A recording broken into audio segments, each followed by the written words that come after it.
Kripakadamayam Tati Swapadantikam Shri Gurun Vaishnavangsha Shri Rupam Sagrajatam Haganaraganatam Vitam Tam Sujivam Advaitam Savadutam Parijana Saitam Krishna Chaitam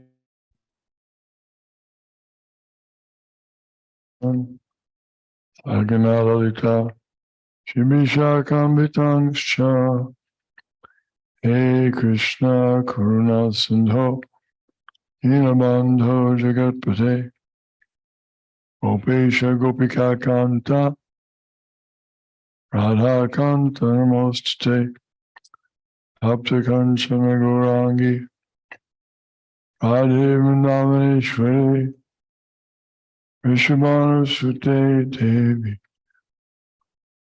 Pranamami Haripe Vanchakalpatarubhyascha Hipasindubhivata Hitanam Bhavanebhyo Vaishnavebhyo Namo Namaha Shri Krishna Chaitanya Prabhu Nityananda Shri Advaita Gadadhar Vasari Gaur Bhaktivinoda Hare Krishna Krishna Krishna Hare Hare Hare Rama Rama Hare Hare. Chapter 11 takes 35.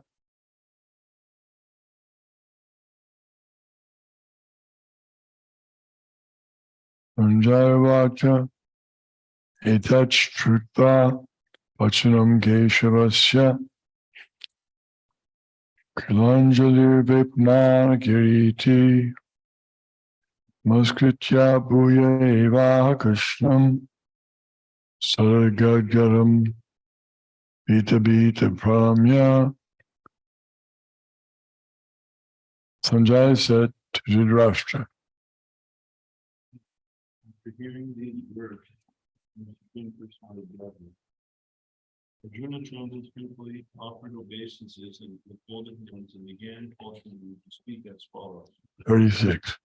Arjuna Vacha Stani Rishikesha Tava Prakirtya Jagat Parishat Yanit Rajate Cha Rakshangsi Bhitani Shodravanti Sarve Samasyanti Siddhasanga. O Rishikesh, The world becomes joyful upon hearing your name, and thus everyone becomes attached to you. Although the perfected beings offer you their respectful homage, the demons are afraid and they flee here and there. All this is rightly done. 37. Kasmach Chatena Ameran Mahatman Kariyase Brahmanopyadikartre Ananta Devesha Chikanivasa Vaksharam Sarasatat Param Yat. O Great One, who stands above even Brahman, you are the original master. Why should they not offer their homage up to you, O limitless one? O refuge of the universe, you are the inconceivable source, the source of all causes, transcendental to this material manifestation. Amadi Deva Purusha Puranas Masya Vishvasya Param Nidhanam Etasi Vedyam Chaparam Chidhama Ayadatam Vishwamananta Rupa. You are the supreme, the original personality.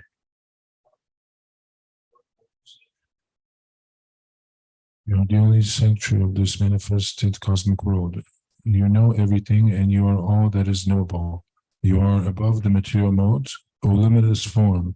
This whole cosmic manifestation is pervaded by you.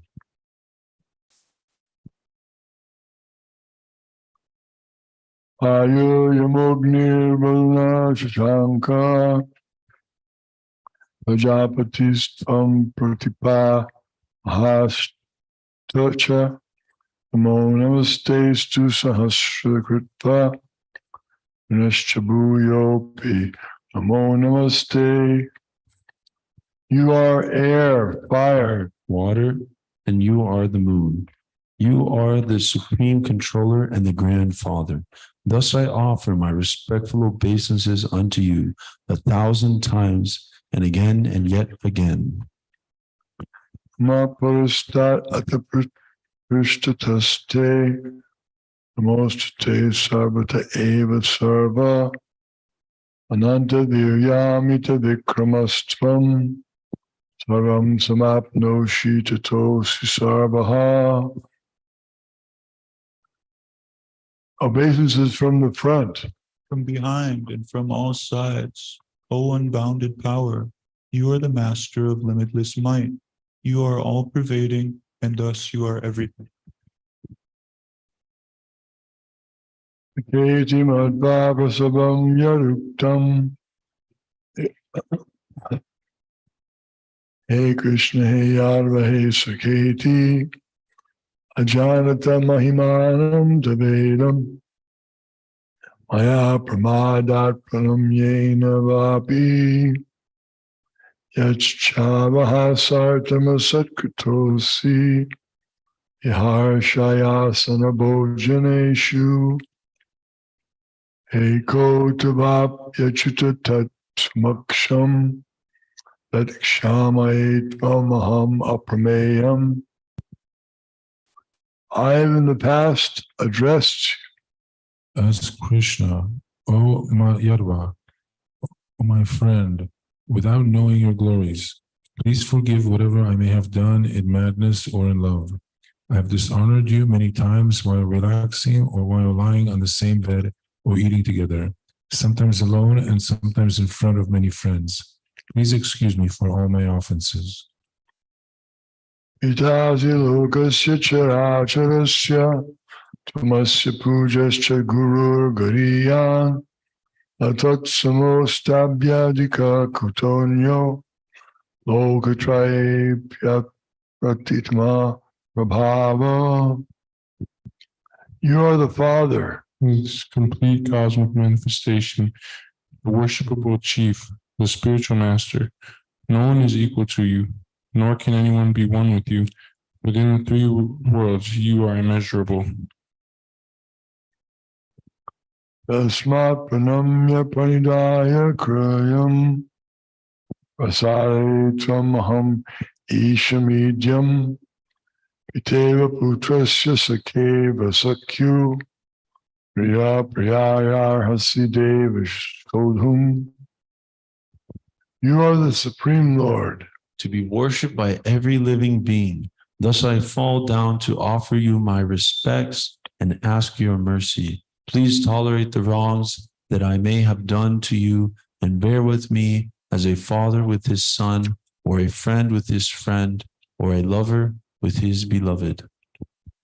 and finally, Ajasta Purvam Shitos Mistristva Ayena Chapravyatitam Manome Tadeva Me Darshaya Deva Rupam Vasida Devesha Jagannivasa.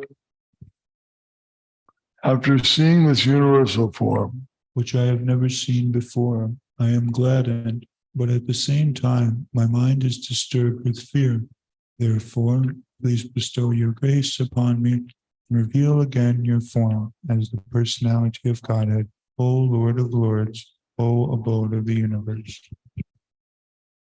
like the 35.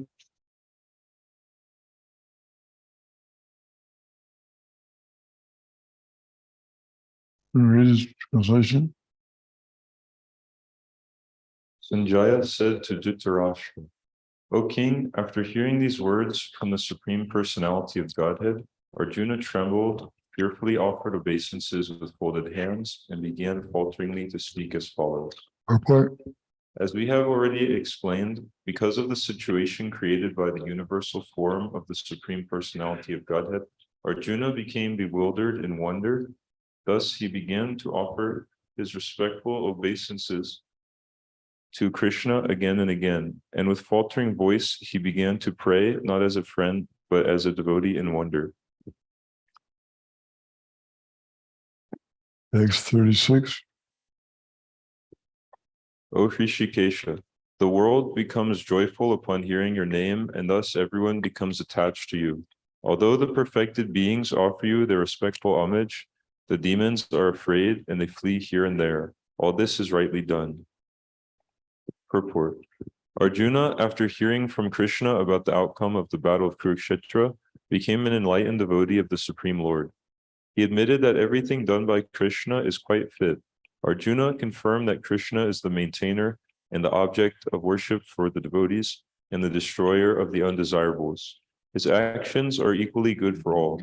Arjuna understood herein that when the battle of Kurukshetra was being concluded, in outer space there were present many demigods, siddhas, and the intelligentsia of the higher planets, and they were observing the fight because Krishna was present there. When Arjuna saw the universal form of the Lord, the demigods took pleasure in it, but others who were demons and atheists could not stand it when the Lord was praised.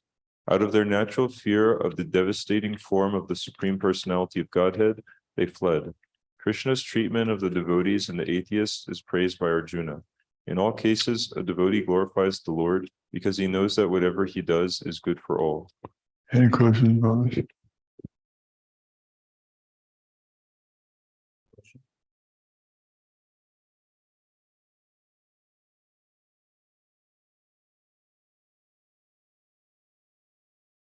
So when there's something that is troublesome or some impediment to our devotional service, why should we take this as an opportunity to glorify the Lord? It seems that, we know he's the only one.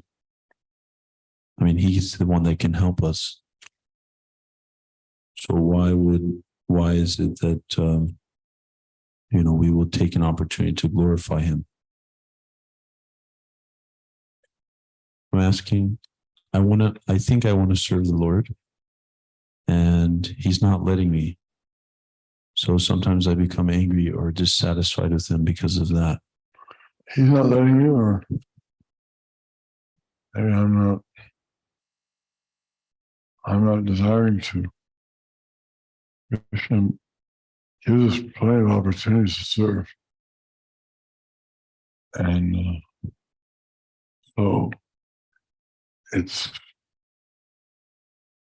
don't know if it's correct to say Krishna not letting me serve. I think it'd be more, I'm not that serious about serving. I'm very conditional. And under these circumstances, I'm more inclined for not serving. That's not Krishna's. He didn't do anything wrong then. Krishna's given us a wonderful opportunity. Like sometimes people nowadays we see. So they've taken birth in Kali Yuga. Somehow or other, they got the opportunity to be in contact with the Sankirtan movement of Lord Chaitanya Mahaprabhu, which is the continuation of the glorious Brahma Madhva Gaudiya Sampradaya. They're in the line of all these great personalities. Unbelievable. And they're studying devotion, and they've understood to some degree Bhagavad Gita and Srimad Bhagavatam,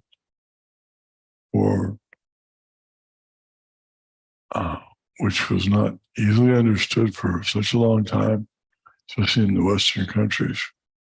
And after all that, then they try and follow ISKCON.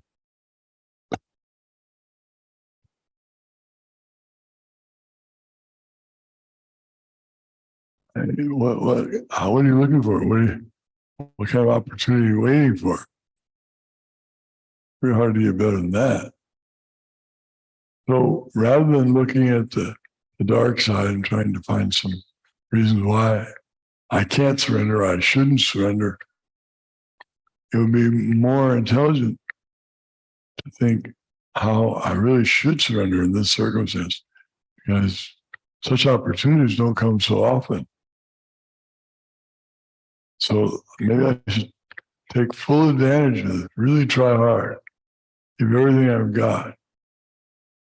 Or as Prabhupada said, at least give this one life try. You've wasted so many lives in Maya's service. Now give one life to Krishna. So instead of finding some reason why, paltry reason, bureaucracy, or this, you've understood the topmost, or you have the opportunity to understand the topmost philosophy, the goal of life. Who's God? What's his abode like? What did he do here? How does it feel to be his servant? All these things. And then we find out some little faults. Temple car is not running right. So something wrong.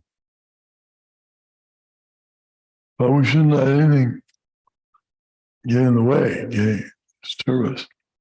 Oh, he took you up pratiyata. Devotee should be uninterrupted in service. But we can see even some materialists, they have this great desire to work hard and to accomplish things. And no matter how many obstacles they seem to face, they go on. So if they can do it, we can become inspired by them also. What to speak of the devotees? So many devotees in our line that have just shown fortitude in the face of so much opposition, so many obstacles, difficulties, physical difficulties.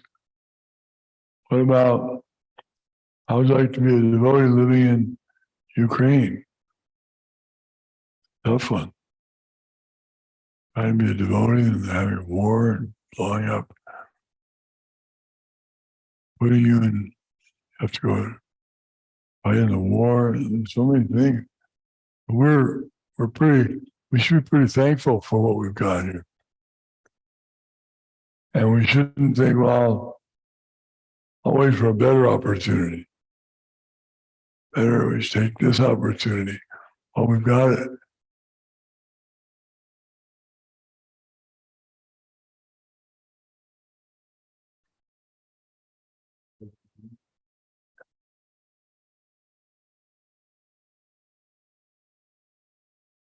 Does anybody have some thoughts on those things? Okay.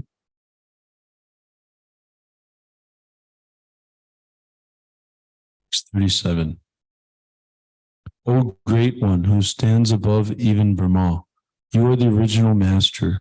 Why should they not offer their homage up to you, O limitless one, O refuge of the universe? You are the invincible source, the cause of all causes, transcendental to this material manifestation. Purport. By this offering of obeisances, Arjuna indicates that Krishna is worshipable by everyone. He is all-pervading, and he is the soul of every soul. Arjuna is addressing Krishna as Mahatma, which means that he is most magnanimous and unlimited. Ananta indicates that there is nothing which is not covered by the influence and energy of the Supreme Lord. And Devesha means that he is the controller of all demigods and is above them all. He is the center of the whole universe. Arjuna also thought that it was fitting that all the perfect living entities and all powerful demigods offer their respectful obeisances unto him, because no one is greater than him. He especially mentions that Krishna is greater than Brahma, because Brahma is created by him. Brahma is born out of the lotus stem grown from the navel abdomen of Garbhodakashayi Vishnu, who is Krishna's plenary expansion. Therefore, Brahma and Lord Shiva, who is born of Brahma, and all other demigods must offer their respectful obeisances. Thus, the Lord is respected by Lord Shiva and Brahma and similar other demigods. The word Aksharam is very significant because this material creation is subject to destruction. But the Lord is above this material creation. He is the cause of all causes, and being so, he is superior to all the conditioned souls within this material nature, as well as the material cosmic manifestation itself. He is therefore the all-great supreme. Any questions on this verse?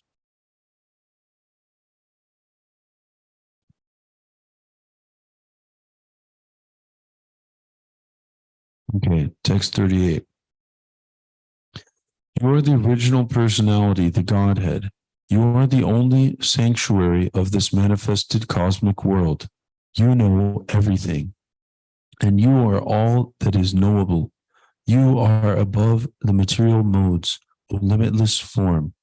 This whole cosmic manifestation is pervaded by you. Purport. Everything is resting on the Supreme Personality of Godhead. Therefore, he is the ultimate rest. Nidhanam means that everything, even the Brahman effulgence, rests on the Supreme Personality of Godhead, Krishna. He is the knower of everything that is happening in this world, and if knowledge has any end, he is the end of all knowledge. Therefore, he is the known and the knowable. He is the object of knowledge because he is all-pervading. Because he is the cause in the spiritual world, he is transcendental. He is also the chief personality in the transcendental world. Any questions on this verse?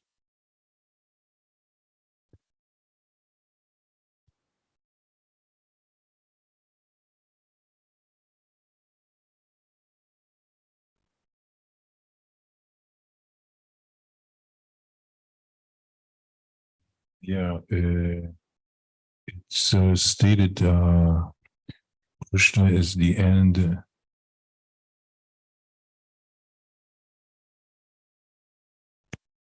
This is the and if knowledge has an end, he is the end of knowledge.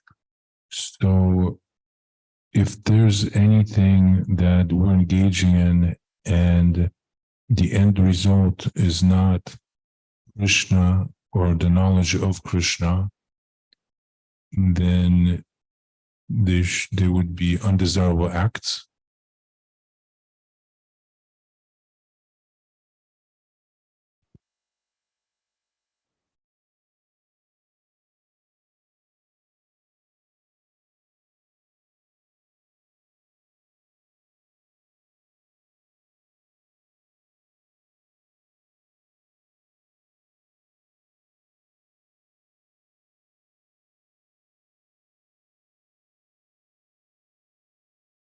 Or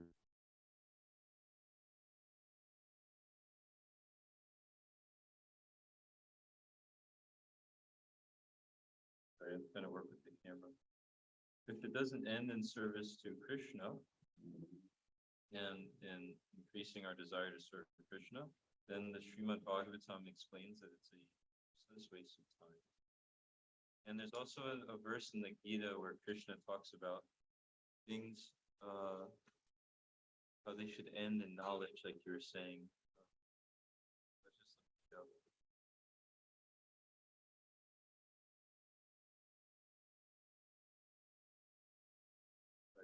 Find it real quick.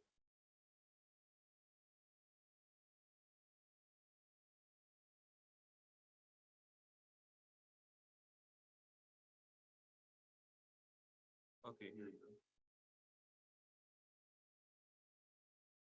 Oh, chastiser of the enemy. This is chapter 4, text 33. O chastiser of the enemy, the sacrifice performed in knowledge is better than the mere sacrifice of material possessions. After all, O son of Pritha, all sacrifices of work culminate in transcendental knowledge.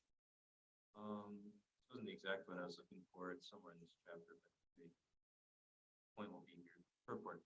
The purpose of all sacrifices is to arrive at the status of complete knowledge, then to gain release from material miseries, and ultimately to engage in loving, transcendental service to the Supreme Lord, Krishna consciousness. Nonetheless, there is a mystery about all these different activities of sacrifice, and one should know this mystery. Sacrifices sometimes take different forms according to the particular faith of the performer. When one's faith reaches the stage of transcendental knowledge, the performer of sacrifices should be considered more advanced than those who simply sacrifice material possessions without such knowledge. For without attainment of knowledge, sacrifices remain on the material platform and bestow no spiritual benefit. Real knowledge culminates in Krishna consciousness, the highest stage of transcendental knowledge. Without elevation of knowledge, sacrifices are simply material activities. When, however, they are elevated to the level of transcendental knowledge, all such activities enter onto the spiritual platform. Depending on differences in consciousness, sacrificial activities are sometimes called karma kanda, fruitive activities, sometimes jnana kanda, knowledge in pursuit of the truth. It is better when the end is knowledge. So, in the Bhagavad Gita, Krishna is speaking of process of surrendering to him. And the first thing is he gives some knowledge of Krishna consciousness to Arjuna. If you all, are you all knowing Bhagavad Gita? So in the first chapter, Arjuna, he's lamenting because he sees his family on both sides. He has, I don't know if you've ever, yeah. I'm not sure what's the best thing to do. But in the beginning of Bhagavad Gita, Arjuna, he's confused because his duty as a Kshatriya is to fight. But on both sides, he's got family, friends, relatives, and everybody. So he's telling Krishna, actually, I don't think I should do my duty because it can't be good in this situation. But Krishna is telling him that he should fight, but he should fight for him, for Krishna, not just for his own selfish desire. So in the second chapter, or I guess one really important thing about this first chapter, you'll see it's called observing the armies on the battlefield of Kurukshetra. So however we're observing something in life, that's going to affect our activities. First, we have our perspective, how we're seeing the world, and then that affects our thinking. And then from our thinking, there's our willing, our desire to do something, and then our action. So the way in which we're seeing the world has actually a huge impact because that's the root of it. And then eventually that's going to, like I said, thinking, feeling, willing, and then our actions. And then those actions, there's a saying that whatever activities somebody does, that forms their habits. And then those habits, that forms a person's character. So, and then their character influences the whole world. So the way we're seeing the world is actually incredibly important. So in this chapter 1, observing the armies on the battlefield of Kurukshetra, there's different people observing it in different ways, and we at least don't want to be like two of them. You all know who Duryodhana and Dhritarashtra are? Yeah, they're enemies of the Pandavas. They're envious of Krishna. They're thinking, why is Krishna and his devotees in a superior position than me? I should be the one people are worshiping. I should have all of these different things. This is a viewpoint of a standard materialist. I want more for me, more for my friends, more for my family. Who cares what happens to everybody else? So that's not a very good position. And Arjuna, he's in a better position. He's seeing, okay, here's what I'm thinking is good. I don't want to hurt my family members. I don't want to do something immoral being in this war. And here's what Krishna is saying is good. He's a little bit mixed in between both. He knows what Krishna wants, but he also has what he wants. And he's unsure about how to go about the two of those. But then Krishna, he's seeing everything perfectly because, as he says in the Bhagavad Gita, that he's the source of everything. All material, spiritual worlds, everything is coming from him. He explains there's nothing what is it, Pratamam, there's nothing superior to me. So how is he seeing? He's seeing out of pure love for his devotees. When the devotee surrenders to Krishna, in another sense, Krishna will also surrenders himself to the devotee. So he speaks this Bhagavad Gita to bring us to that point of full surrender to him. Then we'll actually see things properly. This whole Bhagavad Gita, it's like the mind of God, Krishna's mind. So when we're hearing from Bhagavad Gita, then eventually we can see things the way Krishna sees. And then we can act perfectly. We'll act the way that Krishna wants us to act, and then everything's nice. So anyways, that's chapter 1, how they're observing the armies on the battlefield of Kurukshetra. But chapter 2, Arjuna, he's actually lamenting. He's still upset about this position he's in on the battlefield.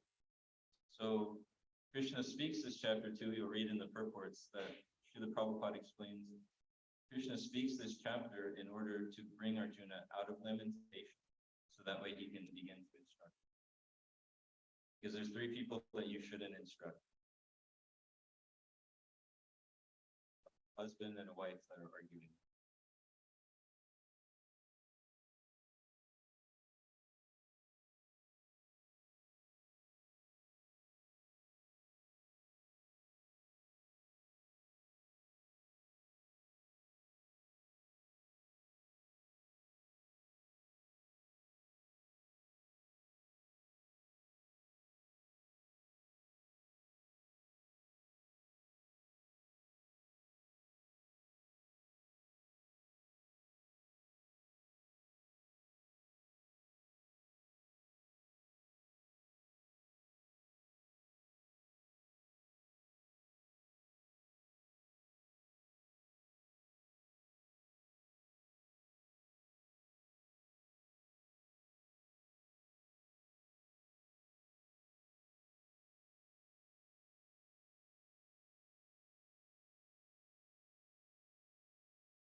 Desiring the result of the action for yourself.